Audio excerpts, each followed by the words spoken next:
నైమిషారణ్యంలో ఎవరైనా పాల్గొనొచ్చా? లేకపోతే అక్కడ ఏమన్నా లిమిటేషన్స్ ఉన్నాయా? అంటే దంపతులు, నూతన దంపతులు కావచ్చు, ఇలా చాలా మంది కోరుకుంటుంది సత్యనారాయణ వ్రతం అక్కడ జరిపించుకోవాలని చెప్పి. ఎవరైనా పాల్గొనొచ్చా అండి? అక్కడ ఏమన్నా లిమిటేషన్స్? ఇక్కడ షష్ఠి పూర్తి చేసుకోవడానికి ఈ ఇంతకు ముందు చెప్పిన నియమాలైతే సత్యనారాయణ వ్రతం ఇప్పుడు కొత్తగా పెళ్ళైన జంటలు చేసుకోవచ్చు. అంటే ఈ తల్లిదండ్రుల వెంట వచ్చినటువంటి పిల్లలు ఉంటారు కదా జంటలు, వారందరూ చేసుకోవచ్చు. వారితో పాటు వారు కూర్చోవచ్చు, లేకపోతే అక్కడ షష్ఠి పూర్తి చేసుకున్నటువంటి వాళ్ళు అక్కడ చేస్తారు కదా, వారి పిల్లలు ఇక్కడ కూర్చోవచ్చు.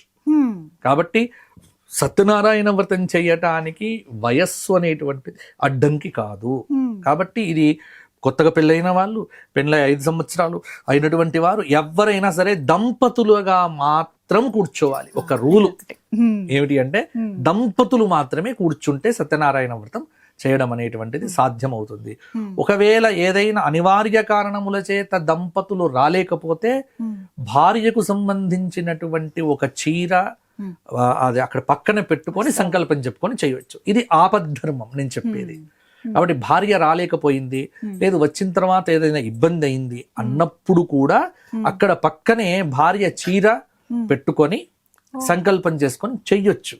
అంటే భార్య కట్టుకున్న వస్త్రం పక్కన ఉంది అంటే ఆవిడ పక్కన ఉన్నట్టే. ఎలాగైతే రామాయణంలో రామచంద్రమూర్తి సీతమ్మ వారి బంగారు విగ్రహం పెట్టుకొని సంకల్పం చేశారో ఇది ఆపద్ధర్మం.